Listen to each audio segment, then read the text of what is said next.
সুন্দর একটি খেজুর গাছ। এটা আমাদের বাড়ির খেজুর গাছ।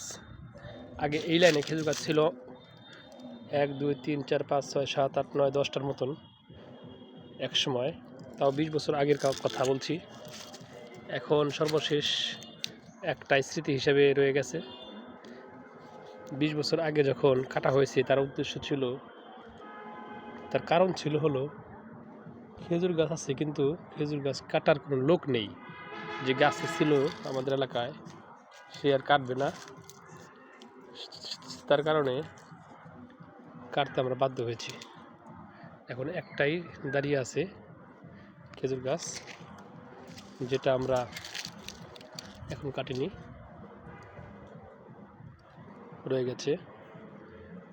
সেটাই আপাতত খেজুর গাছের স্মৃতি।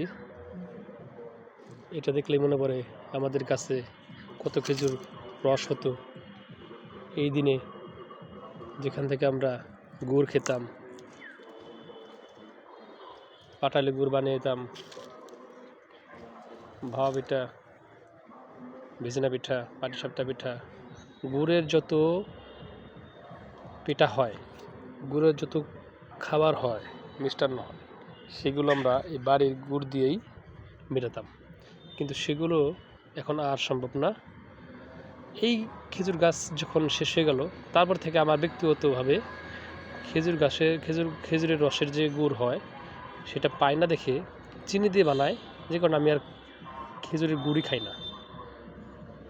এই মিষ্টি জাতীয় এই সমস্ত জিনিস খাওয়াই আমার বাদ দিয়ে দিয়েছি। শীতকালে যাই বা নাক, আমার খাওয়ার কোনো কিছু নেই, কারণ চিনির গুড় খেয়ে কোনো লাভ নেই। হচ্ছে কথা। আমাদের বিল্ডিংয়ের ছাদ।